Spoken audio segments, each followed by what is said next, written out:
우리 한 목소리로 읽을까요? 다 같이 읽겠습니다. 믿음이 없어 하나님의 약속을 의심하지 않고 믿음으로 견고하여져서 하나님께 영광을 돌리며. 아멘.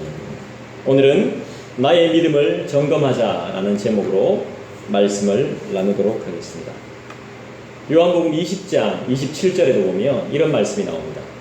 여러분 요한복음을 읽으신 분은 잘 아시겠지만 이런 말씀이 소개되어 있습니다. 도마에게 이르시되 내 손가락을 이리 내밀어 내 손을 보고 네 손을 내밀어 내 옆구리에 넣어보라.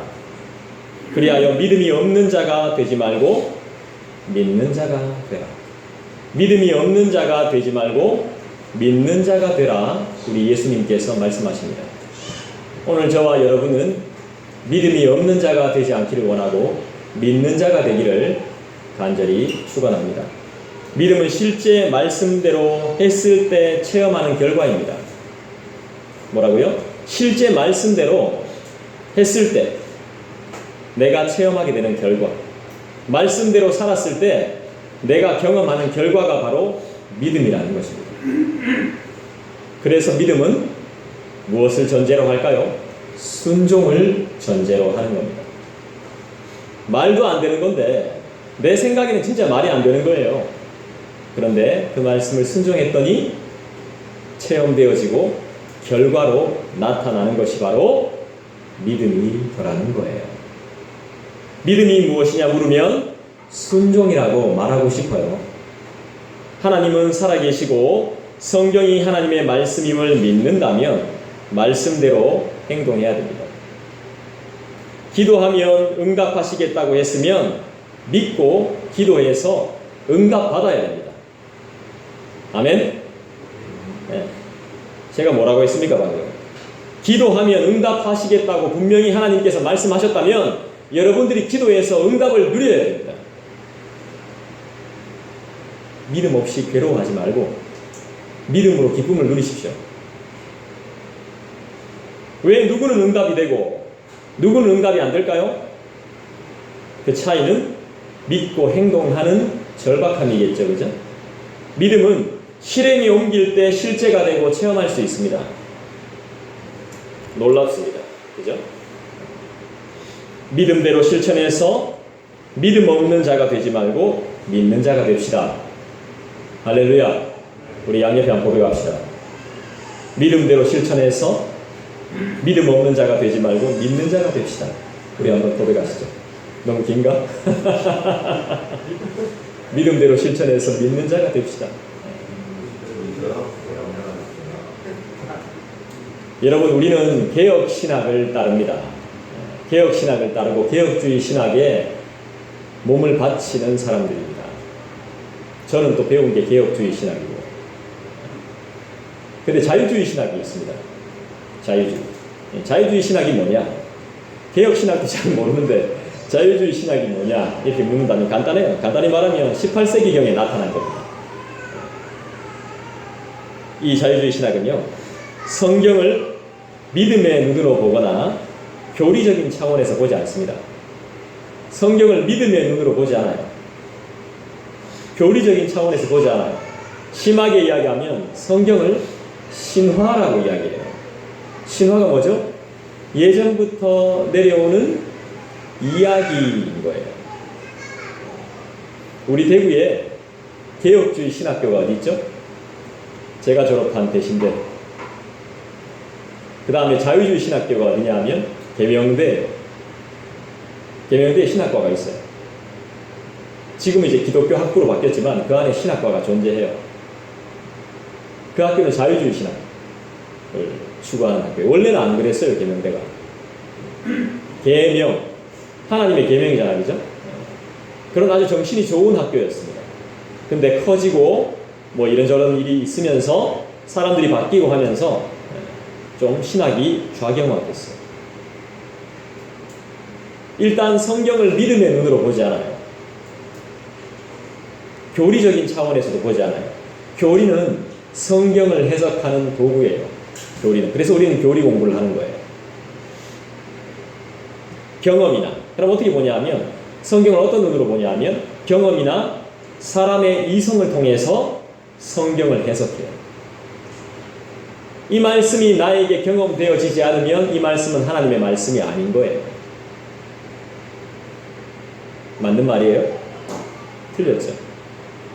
이 말씀이 나의 말씀으로 체험되어지지 않으면 이 말씀은 하나님의 말씀이 아닌 거예요. 틀렸습니다. 무슨 말이냐 하면 성경을 하나님의 절대적인 진리의 말씀으로 믿지 않는다는 겁니다. 간단하게 이야기하면 믿지 않는다는 거예요. 성경을 인간적인 지식과 과학과 경험으로 막 해석하려고 합니다. 그렇게 해석합니다. 그럴듯합니다. 그렇기 때문에 자유주의 신학은 그냥 인본주의라고 생각하면 됩니다. 그냥 인간의 철학이라고 생각하면 돼요. 반면에 우리가 추구하는 개혁적인 보수주의 신학은 신본주의적인 신학이죠. 예를 들면 저와 같이 개혁주의 보수신학을 공부한 목사는 성경의 홍해가 갈라진 사건을 믿습니다. 하나님의 역사로 믿습니다. 하나님의 절대적인 힘으로 일어난 실제 사건으로 받아들입니다. 그런데 자유주의 신학자들은 이걸 어떻게 받아들일까요? 실제 일어난 사건으로 받아들이지 않는다는 겁니다.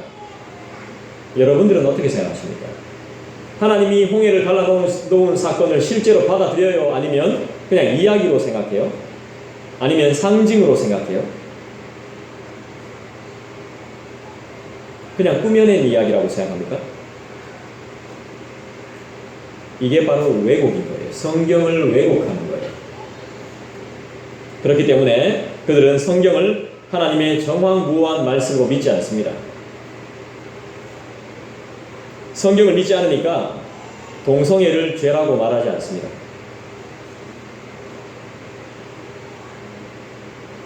여러분, 어떤 시험이 닥칠 때 믿음이 있는 자는 앞길이 막혀도 어떻게 반응할까요? 감사합니다. 내 앞길이 탁 막혔어요. 시험이 찾아왔습니다. 그때 믿음이 있는 자는 실족해서 넘어지지 않습니다. 감사해요. 왜 감사할 수 있죠? 시험이 왔다는 것은 하나님이 해결하실 거라는 믿음이 생기는 겁니다. 그렇게 받아들입니다. 믿음이 있는 자. 놀랍죠? 감사로 반응해요. 열리면 더 감사한 거죠. 믿음이 있는 자는 없는 것을 먼저 생각하지 않습니다. 아, 나에게 2,000원이라도 있구나. 2,000원밖에 없구나. 이렇게 생각하지 않고 2,000원이라도 있구나. 이렇게 반응하죠. 믿음이 없는 자는 앞길이 막혀도 절망하고 열려도 만족하지 못합니다. 원망하고 불평한단 말이죠. 믿음이 있는 자와 없는 자의 특징이자 차이입니다.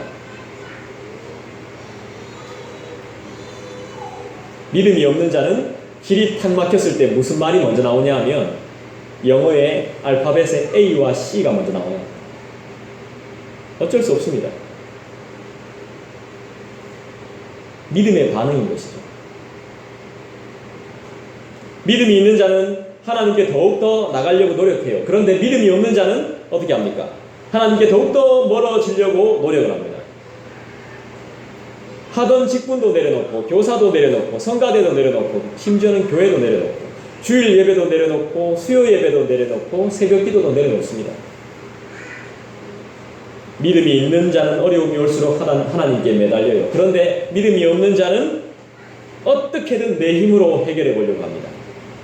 그리고 자기만의 시간을 가지려고 상당히 노력합니다. 이게 바로 믿음이 있는 자와 믿음이 없는 자의 차이입니다. 그래서 돈도 구해보고 권력도 찾아보고 경험이 있는 사람을 찾아가고 나름대로의 계획과 생각을 가지고 그 문제를 해결하려고 엄청 노력합니다. 믿음이 있는 자는 어떻게 반응하겠습니까? 문제를 하나님이 풀어주시도록 하나님을 의지합니다. 그러면 사람은 자연스럽게 따라오게 되는 겁니다. 내가 사람을 찾아다니지 않더라도 사람이 와요.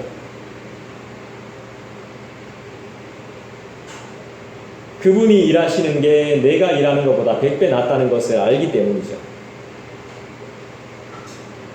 그런데 믿음이 없는 자는 내가 하고 싶은 거 다 하고 내 고집대로 다 한 다음에 안 될 때는 하나님을 한번 찾아봅니다. 그러니까 더 안 되는 거죠. 돈 번다고 사업한다고 공부한다고 하나님 멀리하고 직장 때문에 하나님 멀리하고 어려움이 갑자기 생겨서 하나님 멀리하고 이것은 잘못된 신앙입니다.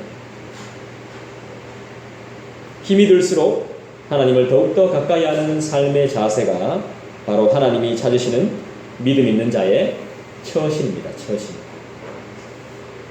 아쉬울 때만 하나님 찾는 간사한 믿음의 사람이 아니라 주어진 현실에 진실로 감사한 마음을 갖고 시험을 주심도 어려운 환경을 주심도 감사한 마음을 갖고 은혜를 발견하며 사는 것이 오늘을 사는 우리에게 필요할 것으로 깊이 생각이 되어집니다.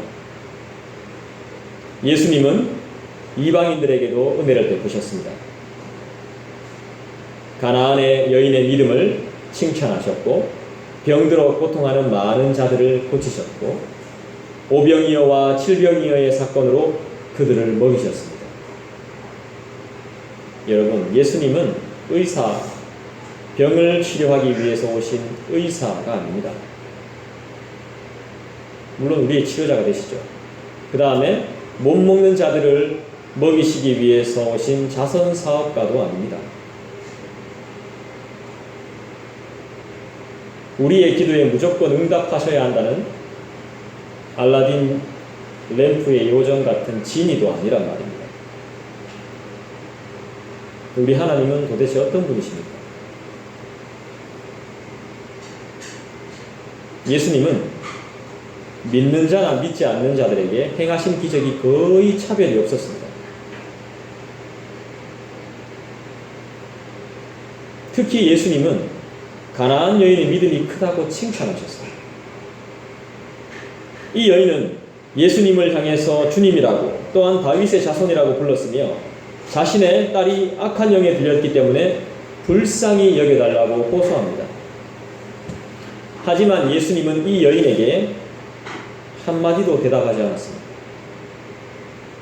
말 그대로 무시한 겁니다. 다윗의 자손이여 내 딸을 살려주십시오 하는데 반응을 안 하는 겁니다. 제가 아까 이야기했죠? 예수님은 이방 지역에서 행하신 사역, 유대 지역에서 행하신 사역이 거의 차이가 없습니다. 은혜를 똑같이 베풀었단 말이에요. 공평하신 하나님. 그런데 오늘 가나안의 한 여인, 제가 방금 말씀드렸던 가나안의 한 여인에게는 지금 무시하고 계신 장면이 나옵니다. 예수님은 더 당황스러운 말씀을 하십니다. 무시한 것뿐만이 아니라 더 당황스럽게 말씀하세요. 나는 이스라엘의 집에 잃어버린 양 외에 다른 데로 보내심을 받지 아니하였노라.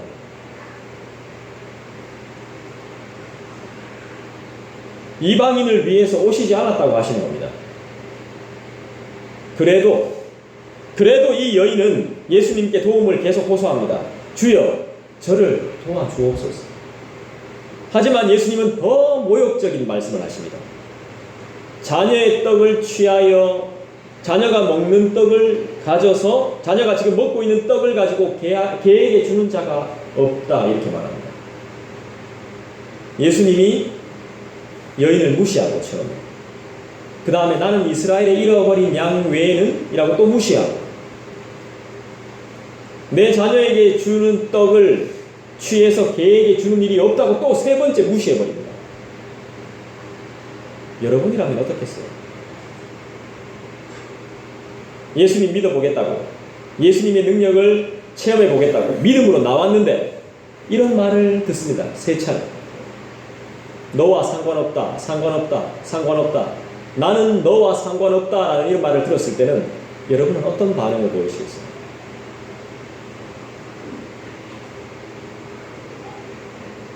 지금 이 여인을 개로 취급하고 있는 겁니다. 개. 유대인들은 이방인들을 개로 취급합니다. 집안에 있는 개로. 선택받았다고 하는 자기들은 선택받지 못한 이방인을 개로 취급해요. 요즘은 믿지 않는 자들이 믿는 자를 이렇게 취급하죠. 예수님도 어떻게 보면 이 여인에게 그렇게 대한 거예요. 사실 예수님은요, 자신에게 찾아온 많은 사람들을 이렇게 냉대한 적이 없습니다. 황당한 상황인 거예요.